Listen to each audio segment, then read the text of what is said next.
Hello, I'm Greg Robinson, Executive Director of the Orangeburg County Development Commission.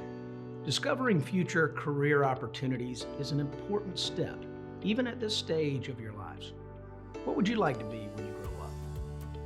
What are your career interests? Which of the 16 career clusters would you fall under? I join your schools, your parents, your school counselors, career specialists, in a desire to help guide you in that direction.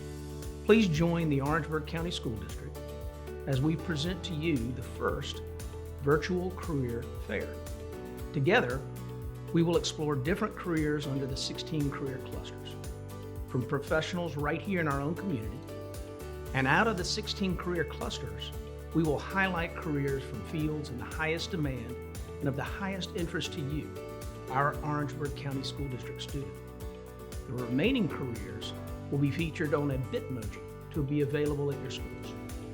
We want your career to be a fitting platform for you to contribute your individual talents and interests to a field that aligns with your purpose and, most importantly, your passion. Thank you for joining us. Hey, I'm Savannah Schuler from Branchville High School. We're here at Davis Toyota, and today we're going to talk with one of the sales coordinators and see what they do. Basically, what I do, I'm a pro certified sales consultant at Davis Toyota. Basically, what I do, I provide transportation for people. Okay, so I love helping people. If someone comes in, I sell them either a van, a truck, a car. And what did you do leading up to get here? Okay, basically, I got a 4-year degree at Virginia State University in business administration. I've been in sales for like over 40-some years, selling different merchandise. I love helping people. Basically, what I do. Okay, I provide a service. I'm gonna take care of the customer before the sale, during the sale, and after the sale. The most important skill to be a salesperson, first of all, you got to be a people person. You got to be honest, dependable, and trustworthy. And if you don't know a question, if a customer asks you a question, it's a matter if you don't know, just say I don't know, but we'll find you an answer. The best thing about sales is when you sell a vehicle, it's not the money. It's just the point that when you provide a service for someone and they didn't think they could get into a vehicle, and you do everything in the world from A to Z to get them in a vehicle, and seeing that smile on their face, it's priceless. Money cannot pay for that. Well, first and foremost, go into sales, like I said at the beginning, you gotta love helping people. You gotta love long hours, and it's not the money. The money will come. You just gotta love helping people. That's the number one thing. If you love helping people, it's a smooth sale. And now we're going to talk to Scott Frost from Zeus to see what he does. Well, I'm glad you asked. I live in a very exciting world. I live in the world of IT, which means every day something new is different and changing.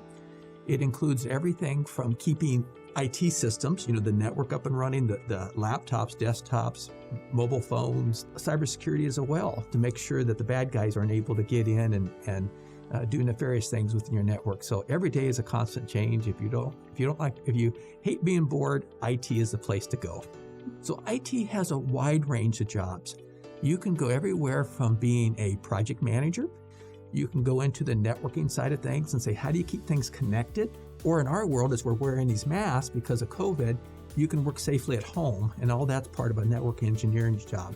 You could be a business analyst. You want to understand how a business runs, and you want to be able to answer questions and be able to say, well, what do you really want out of that application? Or what do you really want out of that service of IT? That's a business analyst. Or you want to get into business intelligence. So, and again, those are only just the top of what an IT professional can do. And then personally, what is your favorite thing to do when you're at work and when you're working? What I enjoy is see somebody's eyes light up when we provided them a solution that allows them to do something 10 times faster or better or easier than they did before and make their life a little bit easier, and in the same time made the business much more effective and efficient and to be able to continue to grow. And that's why Zeus has been around for 60 years, is because we're constantly innovating, we're constantly striving, that we're not accepting that what we're doing is good enough. We're constantly striving to push ourselves to be a little bit better at what we're doing and helping our customers in the process. Is there anything else you think someone interested in IT should know? I would just simply say this: get into it. Jump at the opportunity. Ask the questions. We want to help you get into IT. We want to find the young women and the young men who are interested and say, be a part of this world because you can make a difference. There's such a wealth of opportunities and job families within IT that you can find a home there and feel like you can make a difference and provide a great living for your family. We're here at the RMC Healthplex in Orangeburg to talk to Dr. Chris Wilson about what he does. Yes, I'm Chris. I'm the Director of Rehab here at our facility here in Orangeburg, South Carolina, Regional Medical Center's Healthplex. And what I do on a day-to-day basis is a lot of things. So I oversee 5 fitness facilities. I oversee our acute care therapists who are in the hospital seeing patients right after surgery. And I also work down here where we're at right now in the fitness kind of area, where we also have physical therapy, occupational therapy, and speech-language pathology. Plus we have one other location with physical therapy that I also oversee. So I try to balance those different areas. I try to make sure that my team members have what they need to have a great work environment so they can take care of people. And I try to make sure that our patients and our members of our fitness facility have what they need to get better, to feel better, to stay moving and healthy. Okay, great. What level of education would you say is needed in your profession and related professions? Yeah, so we've got a couple different professions here. So your physical therapist, right now, the requirement since about 2013 or a little bit before that maybe, has required a doctorate level degree. For your occupational therapist, you're looking at a master's degree right now, but it's transitioning to a doctorate as well. Your speech language pathologists are a master's degree. And all 3 disciplines have board specialties in addition to that, so you can continue to learn, to grow, and really, we're always learning and growing.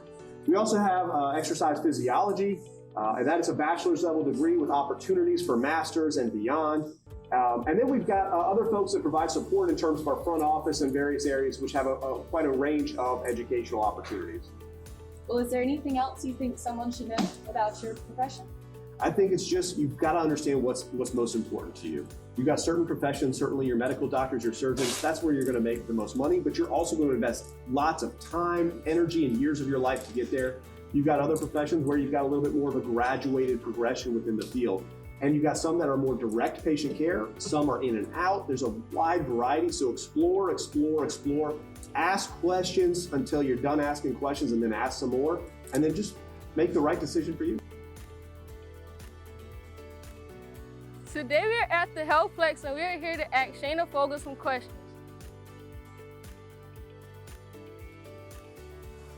What does an occupational therapist do? So occupational therapists basically take people, like everyday activities that a person does, which we consider as your occupation. So as far as like your self-care, bathing, dressing, cooking, all of that type of stuff.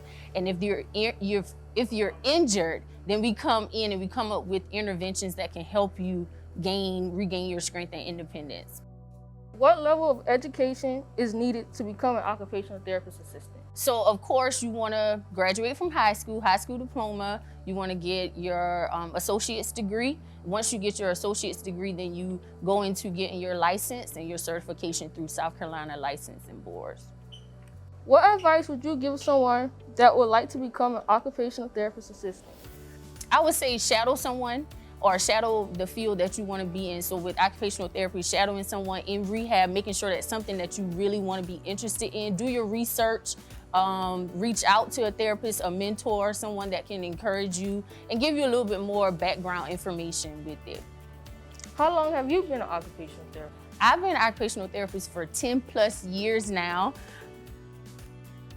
What advice can you give about professionalism, showing up on time for work, and dressing for success? You should always remain professional at all times. And let me tell you, people are here to check you if you're not professional, but you always want to be ready, so you won't have to ever get ready. So showing up on time, dressing for the occasion, being bold in your career, whatever it may be, and trusting in yourself and finding that passion within yourself. This is my last question. Social media is such a big part of the way people express themselves. Can you give advice on how to use social media appropriately for your success? So of course, social media is a big thing. You got your TikToks, you got your Instagram, you got your Facebook, you got all of these different things, but it can also affect you in your profession. So you wanna make sure that whatever you're posting, that you're always appropriate, because basically it's everybody's watching, the whole world is watching. So whatever you put out there, that's the only thing that they're gonna know. You always wanna make sure that you're leaving a lasting impression on somebody. You never give someone something bad to talk about. If they see it, that's what they're gonna see. That's their first impression of you. So if you're going to a job interview and they're like, oh, Tiana is on there doing all of this and that, you think that's not gonna affect? Yeah, that's gonna affect who you are as a person. So always be true to yourself. You know, don't put on a fake or front for anybody else, for your friends and all the peer pressure, but you have to make sure that you're creating a bright future for yourself, even at this age that you're at now. Believe in yourself, be passionate in what you do and love what you do, but always know that they're watching. And now we're at the pediatric dentist to talk to Dr. Audrey Gordon to see what she does. Well, I'm Audrey Gordon. I'm a pediatric dentist here in town. And my main job is to take care of children's teeth. Okay. We look at the oral health of children, starting from infancy all the way through high school. You know, I have patients that have come in that we've kept through college, but mainly taking care of the oral health. Okay, and then what jobs are related to the one that you do? My dental staff, my dental team, which consists of dental assistants, administrative, and clinical. The clinical assistants make the patients feel comfortable. The dentist is not a favorite place for most, so they try to help them feel at ease when they come in. They do cleanings, they do x-rays. What sort of education level would you say is necessary to get into the dentist profession? So as far as becoming a dentist, you need to go through college. But normally it's a 4-year college tenure, and then you go on to dental school, which is 4 years. We can send you to a program to get your certificate in dental assistant. Or you may want to be a hygienist. That program is a 2-year program after high school. You can also get a bachelor's degree from a college in hygiene. It's a program that's 2 and 2. 2 years of undergrad and then 2 years of hygiene school. So school is very important. Education is very important. The starting salary of a dentist is probably about $100,000, 100 to 150. Our hours are usually at least 40 hours a week, if not more. You have patients that come in that may not have been in your schedule. You know, we have emergencies. You can't leave them hanging. So, you know, your hours may be 60 hours a week, but the average is about 40 hours a week. If you look at a specialist, such as an orthodontist, their salary, the average is probably about $220,000, $250,000 a year. The surgeons, the oral surgeons who take out wisdom teeth, they may have to do jaw reconstruction. Their salaries range about $300,000 and more per year.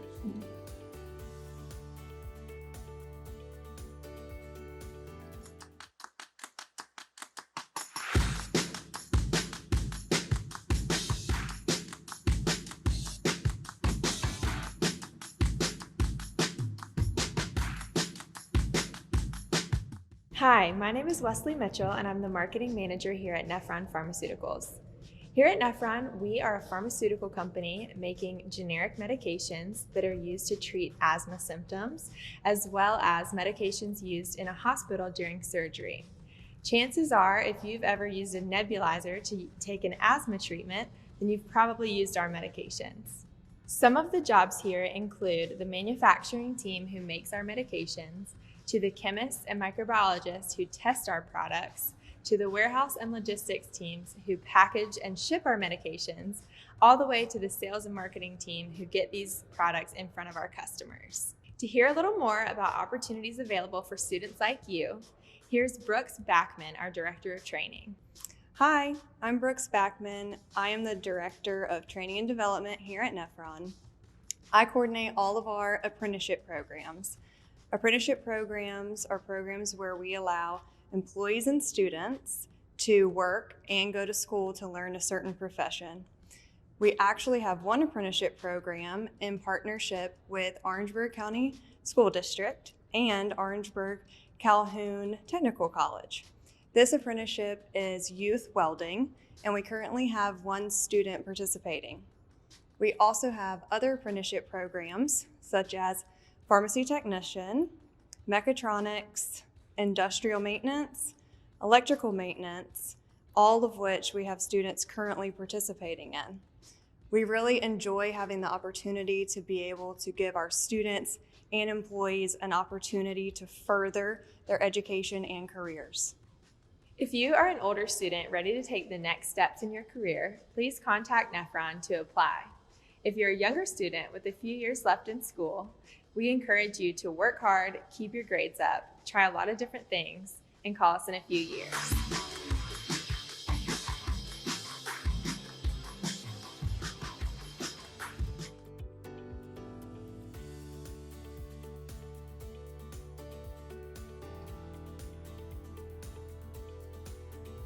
What does you do on a day-to-day basis? I work on a team with a few people who help to create a lot of our visuals. Anything that really kind of connects the dots from the corporate office to our customer, I would say that that is the marketing team's main job. We're a manufacturing facility. We're making pharmaceutical products, so medications. We have, two divisions. So on one side of our company, we're making respiratory products. And then on a different side of our company, we're making drug shortage medication. In marketing specifically, what sort of education level do you usually begin with? So for my current job in marketing, I did attend a 4-year university and I got my bachelor's of arts degree. Mine was in public relations. I wouldn't say that that's necessarily a requirement, but I do think that some college education is beneficial in a marketing office. So I would say preferably an associate's or a bachelor's degree to work in the marketing office. We have some graphics design majors, communication, so they all kind of fall under a similar umbrella.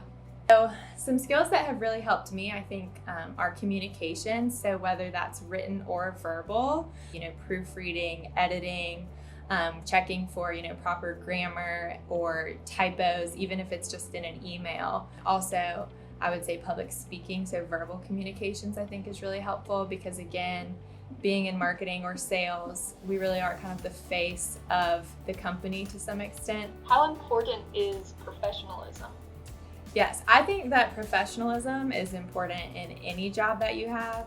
I think showing up on time is very important, just being considerate of others' time. I think maybe you've heard the phrase, and I think it's true, when you look good, you feel good, and then you do good. I think that, if you're dressed professionally, you're going to perform a little bit better. You might hold your posture a little taller if you've got a nice outfit on or something. I think it just kind of sets the standard for how you hope to interact, with your fellow coworkers and then also your customers. Is there any advice you would give someone who's interested in marketing? I think would just be to do what you can now to kind of expose yourself to some of these, professional environments. So if you have, different clubs at school, just any activity that you can kind of be around a group of people, be around a group of adults and just kind of have these professional conversations. I think any experience you can kind of give yourself is gonna be helpful to you. Remember those little details like showing up on time and wearing the right uniform or whatever the case may be. I think that all of those are good tools to kind of set you up for success.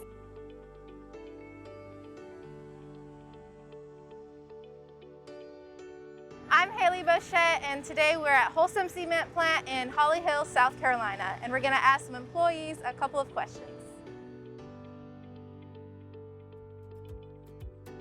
What level of education do you need for your position? For my position, I have a bachelor's degree in sociology, and I have a minor in psychology. I don't necessarily use the degrees, but they do come in handy. You could also have a business degree to do my work with HR and have a HR emphasis. And a lot of folks do have master's degree in business. And what's the salary range for someone starting out in your position, and then, as they move up, how does that grow? In my position, for an HR manager, you would start somewhere around, there's a few different types of positions. We have human resource business partners, which are less experienced, and then as you move in, you become a manager, and then possibility to a senior manager, and then we even have opportunities to be a director over an entire region. And the salary range for that would be somewhere between $70,000 to $130,000 a year. All right, and what are some of your favorite things you like to do in your job? In my job, I do a lot of recruiting, so it's an opportunity to meet and hire new people for the plant specifically. I also work with different states and different divisions throughout the company, but what I like about recruiting is getting to meet people and pick the right people for the jobs that we have. So it's my opportunity to find people that are going to come in and be of value to our plant.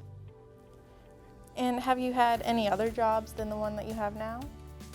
I've had various different jobs. I was a social worker when I first got out of college. I went back to school and received a social work degree and worked for a dialysis clinic. So I started some experience there, but by the time I was 25, I started working in payroll and moved my way up to human resource management. So I've been doing this for about 23 years. And what are your thoughts on the aspects of professionalism, such as time management, attire, and social media usage? Attire, I think if you wake up in the morning and you question yourself, should I wear this to work? Then the answer is probably no. If you question what someone's going to say or how it would reflect on the company, if the answer is even maybe, you should probably rethink and change what you're going to do. Social media can be a very hard thing to maneuver through, and professionalism, even on social media, whether it's in your personal life and in your work life, is important, because today, as human resource managers, believe it or not, they do look at your social media page and see if there's a character piece there that's going to not be good for the position. Being professional is one of the most important skills. We can teach a lot of things with on-the-job training, but your work ethic is one of the most important that we cannot teach.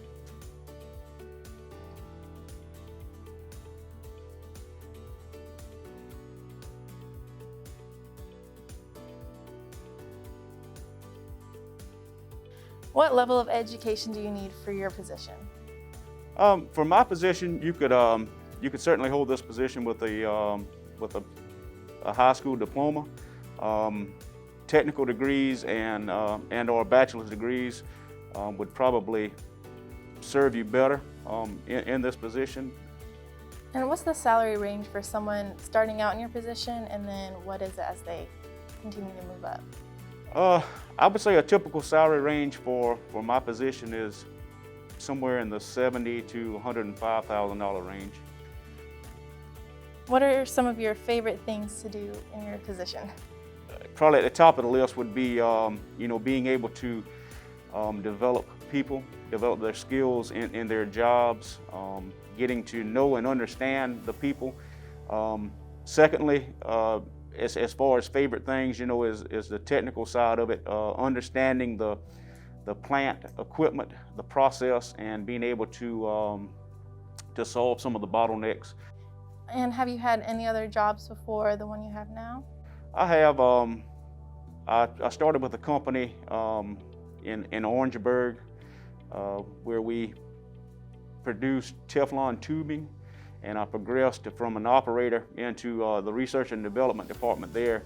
Worked for them for about 6 years, and was hired on here at Forge Wholesale. And I progressed through from entry-level production up to production supervisors.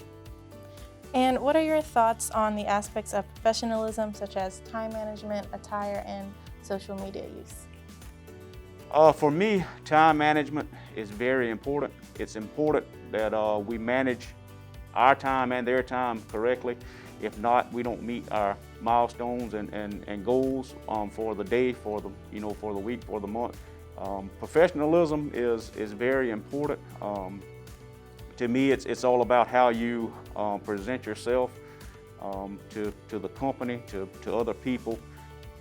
Social media is a very important platform. It allows people another avenue to present their opinions, their ideas, but you have to be very careful with social media as to how you present yourself, what you post, what you share, what you like, whatever the terms may be for social media. There may be a potential employer that's looking at social media, or in your case, being a senior in high school, there could be a college administrator that's looking at social media. So you don't want it to negatively impact your life in any way.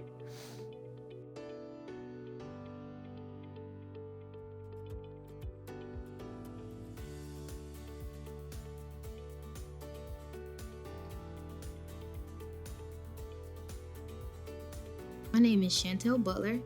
I am a resident of Atlanta, Georgia. I'm originally from Branchville, South Carolina. Deputy Butler is my mother at Branchville High School. I work for UPS as an automation engineer. My current job consists of managing 9 mechanics. Mechanics are people who maintenance our equipment. They maintain it, they fix it, they work on it, they do anything that we need them to do to make sure that at UPS we're able to move a package from one place to another. So the mechanics are pretty much our superheroes. They make sure our equipment functions as it should so that we can make sure that you guys get your packages on time.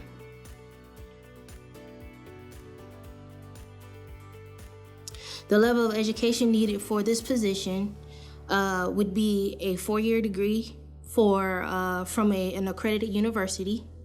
I attended Clemson University. I'm class of 2014, where I obtained a Bachelor of Science in Electrical Engineering.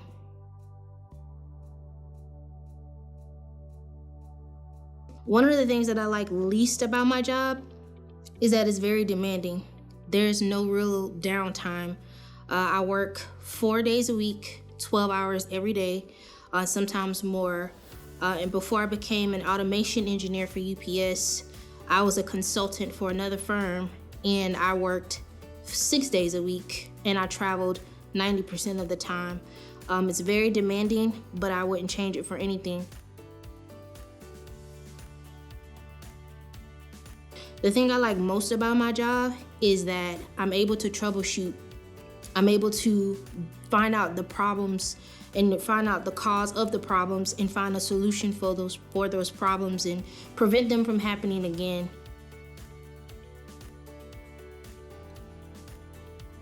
One piece of advice that I would give any student who is interested in becoming an engineer is choose your career wisely. If you love what you do, you'll never work a day in your life. I love being an engineer. I love working at UPS. And I love being able to impact people's lives, even if they don't know that I'm doing so. The one other thing I would say is whenever you select whatever discipline you decide to go to school for, make sure you're doing it for yourself and not for anyone else. Make sure you choose your school for yourself and not for anyone else. Make sure wherever you go, you love it, you enjoy it, and it's where you want to be. Because at the end of the day, the memories you make will be yours. So make sure you choose wisely and choose smartly. We're here at the Cope Area Career Center to learn about their CDL program. I teach CDL, or commercial driver's license. What we do is help students get their permit. And then once they leave here, when they graduate from here, they'll finish up at OC Tech to get their license. Okay? So I'm gonna give them all the in-classroom time, a little bit behind the wheel time, and just knock some time off of what they'll have to take at OC Tech. Okay. And generally, how many years would this whole process take? Take about 6 months. So they'll have, basically about 5 months with me, and then they'll go to Tech for most time about 6 weeks and be done. What sort of salary are we looking at here? Depending on who you go to work for, what kind of contract you sign and everything, starting pay probably be somewhere around 40 to 48,000. In this business, if that truck's not moving, you don't get a check. So it's got to be rolling. How important is professionalism in this career? Well, you're the one that's driving that truck, and that truck's a running billboard. So you don't want to go out there and show out and, do damage to the company itself. So company image, yeah, it's big, again, depending on who you go to work for. Some people let you drive in a pair of jeans and a t-shirt. Other people want you in a uniform. And here at work, what is your favorite thing? Getting out behind the wheel. Taking a student most of them never even driven a manual transmission vehicle, and take them out and put them behind the wheel of this, telling them what to do or where you need to go. So that's the best part. And to see when they do accomplish something, to see them light up, to see it click with them. That's the best part. Program here we started 2 years ago. We are the only Class A CDL high school program in the state right now. Class A meaning that you drive a tractor trailer like this and not a box truck, a moving van, or cube van, a little single unit deal. Is there anything else you think someone should know before they come into this? Need to know that it's a career where is a good opportunity for you to get out and see the United States. See what you haven't ever seen. There's a lot more out there than just what's happening around Orangeburg or around here. You're on the road 8 to 10 hours a day, driving pretty much nonstop. You get 15-minute break in the morning, 15-minute break in the afternoon, and about 45-minute lunch. But other than that, you're sitting behind the wheel. Regardless of what the weather conditions are, regardless of what the traffic conditions are, that truck's got to be moving. If you decide to take the class, just be committed. Because there's a huge demand out there for truck drivers right now, and you got to put some time in. It's not all just get behind the wheel. There is some class time that goes with it. So just be prepared. Be prepared for what you're getting into.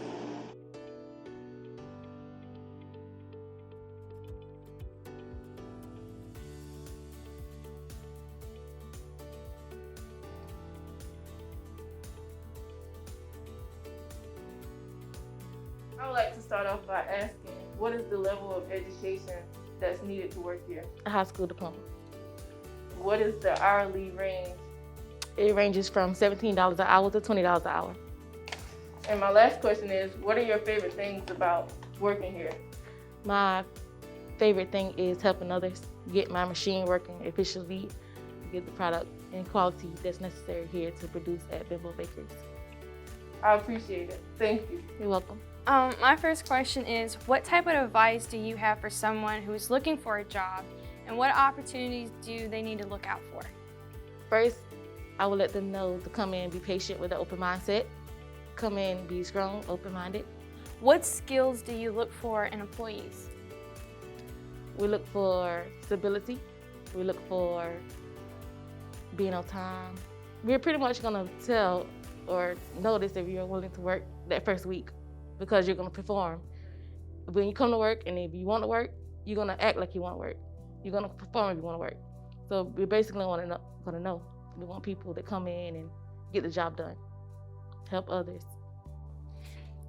What are some of the jobs that are available here?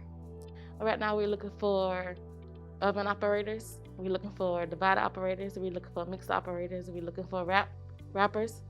What is your idea of characteristics found in a professional employee? Positive. That's the main characteristic that you need to have when you come here at the bakery.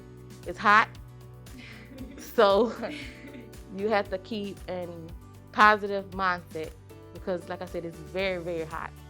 In your opinion, how important is it for people to show up on work for time? Like on time for work? That is #1 priority.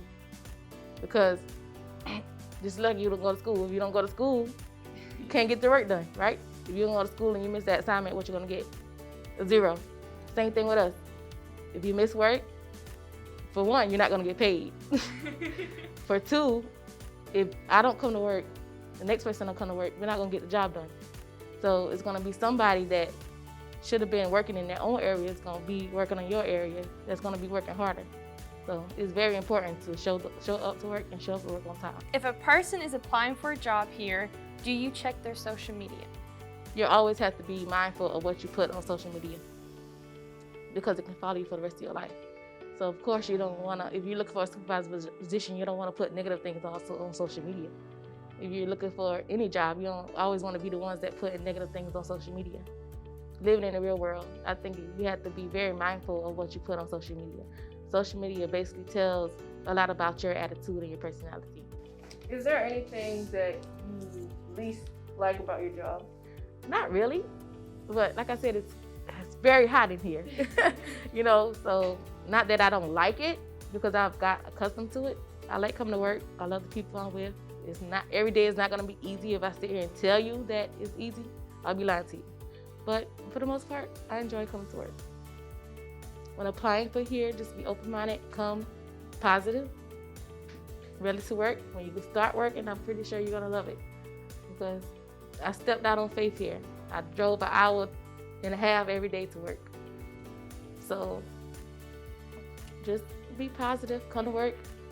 If you wanna do it, you're gonna do it. So.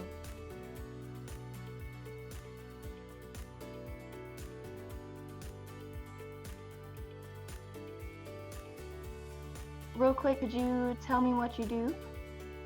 Yeah, so on a typical day, I work on the design of K-12 schools. So most of the day I spend my time working in a software called Revit where we design the school. And I work with my coworkers on building all that together and pulling together the building. And we also work closely with our consultants, which are MEP, mechanical, electrical, and plumbing engineers, to bring all the different components of the building together. What sort of education level do you need to be an architect? Okay, so there's a bit of a process to become a licensed architect. So the first step is to get a NAB accredited degree, and NAB is the National Architecture Accreditation Board. So they have a list of schools that are accredited by their board. I believe the only accredited program in South Carolina is Clemson's Master of Architecture. So to get an accredited degree, you either need a 5-year Bachelor of Architecture or an undergrad degree and then a 2-year Master of Architecture or 3-year Master of Architecture degree. So once you have your professional degree, you then have to complete 3,740 interning hours in different categories, which then get approved by your supervisor. After that is done, you can sit for your 6 exams. And then once you pass those 6 exams, you're a licensed architect. So it's about, I would say, like a 6 to 8 year process to get licensed. But the first step is getting that accredited degree. Oh, wow. Oh, well, what sort of salary range is typical? There's a pretty big range. So I would say for the South Atlantic region, it would start off maybe around the mid or low 50s for like a recent graduate. And then it can go well into the 6 figures for like CEOs and people that are very high up. Earlier you mentioned a program called Revit. I think a lot of people believe that architects draw everything by hand. How much hand drawing do you do versus computer drawing? I do 0 hand drawing. Most of the things that I do are in Revit or computer based. Besides Revit, we also use a software called SketchUp, and we also sometimes use AutoCAD. What sort of advice would you give someone who's going into the profession? So if they are in high school, I would say definitely try to go to a summer camp or a curriculum program like through ACE or something, or NOMA, to get a better idea of what it's like to be an architect and go to architecture school. Once you're in school, I would definitely say learn Revit. I think they're starting to teach it now, but it's super important that you have a background in that. And also try to seek out shadowing opportunities, which you can also do as a high school student, and go to some site visits. That's really cool to see things under construction and it gives you like a really good idea of what it's like to be an architect. Well, what is like your favorite thing that you do on a day-to-day? My favorite thing are doing 3D renderings and animations. It's when you try to make like semi-photorealistic images of the building before it's even under construction. That way it gives the clients and the community a really good idea of like what it'll look like. And what are your thoughts on professionalism in the workplace leading up to? So I think professionalism is very important. It's pretty critical to like getting your career started. So I would say making sure you start, like show up to work on time, making sure you're dressed appropriately for whatever events you have throughout the day. Like things like that are really important, I would say. And sometimes you don't even know the different things that go into professionalism. So if you don't, I would say a great way to get a better idea of that is to try to seek out a mentor or someone you can talk to about how they get started in their career and what are things to look out for. And just to wrap it all up, this has been great. Is there anything else you think someone should know? I would say just know it's a long road, but it's so well worth it to just pursue it, especially if you love design, have a passion for making the world a better place. I think there's always room for more diverse architects. So I would say go for it.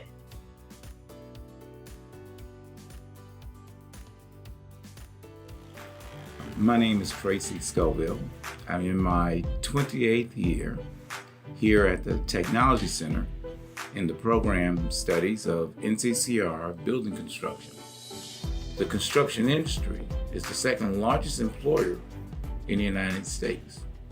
So there are many opportunities, everything from real estate to a heavy equipment operator, to an engineer, to a project manager. Upon graduation, they can go into a 4-year institution and major in something like civil engineering. They can go into a 2-year program and study building construction, technology, or program management.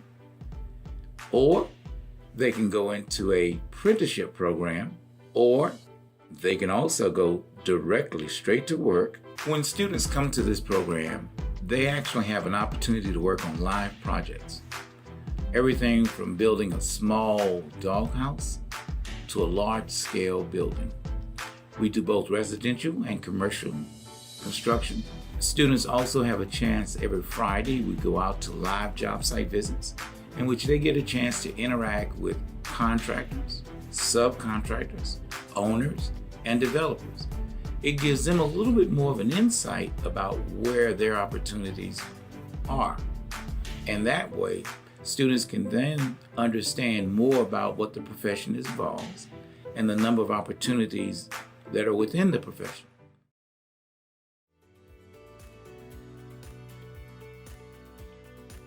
We hope that you enjoyed exploring the different career clusters that was displayed and now have a better idea of which direction to travel. Please don't forget to visit the Bitmoji Classroom to explore the other career clusters. We would like to thank everyone for their contribution to our district's first virtual career fair. It is our ultimate goal to ensure that you, our future leaders of tomorrow, discover a career pathway that brings you joy as well as financial stability. Join your school community in a commitment to supporting each of you in identifying your unique pathway to success. I know that I speak for all of us in saying that we look forward to a tremendous contribution that you will make to our community through your future work. Thank you.